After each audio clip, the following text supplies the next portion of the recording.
But after one of Beijing's boldest moves in years to lay claim to contested waters off Vietnam, some Asia countries are asking a simple question: where is Washington?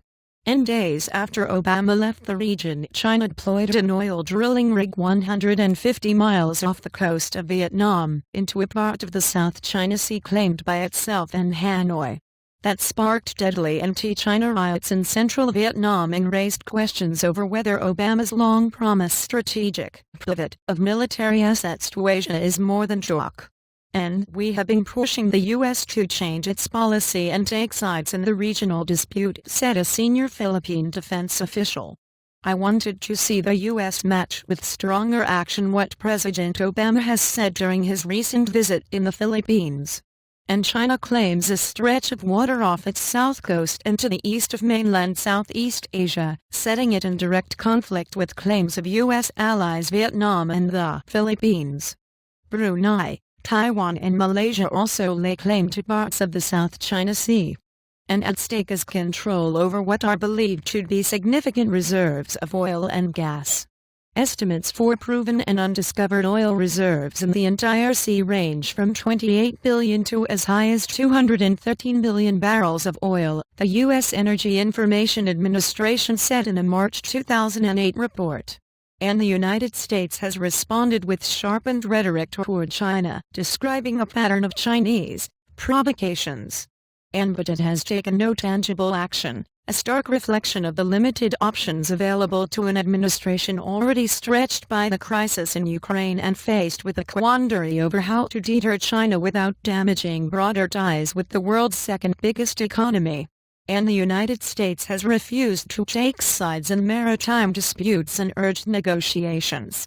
Washington itself has ruled out mediating between Beijing and Hanoi. And some of America's friends in the region have little patience with the measured U.S. approach, especially after Obama, during his four-country Asian tour, raised expectations for an increased effort to keep China from overstepping in maritime disputes with its neighbors.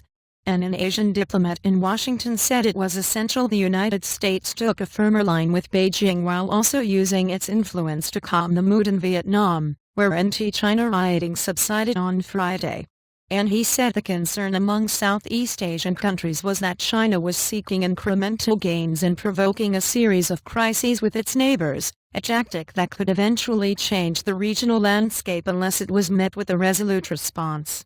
And Asia allies keep close eye on U.S. response, and the United States does not have a treaty obligation to defend Vietnam as it does the Philippines. And there was no sign Washington was considering tougher actions such as sending more Navy ships to the area or imposing sanctions on Beijing.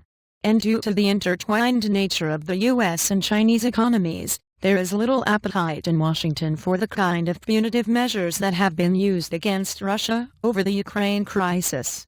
And some China watchers believe a firmer U.S. stand is needed. And the United States should be prepared to offer support to Vietnam through an increased naval presence, wrote Elizabeth Economy and Michael Levi of the Council on Foreign Relations, a well-known think tank.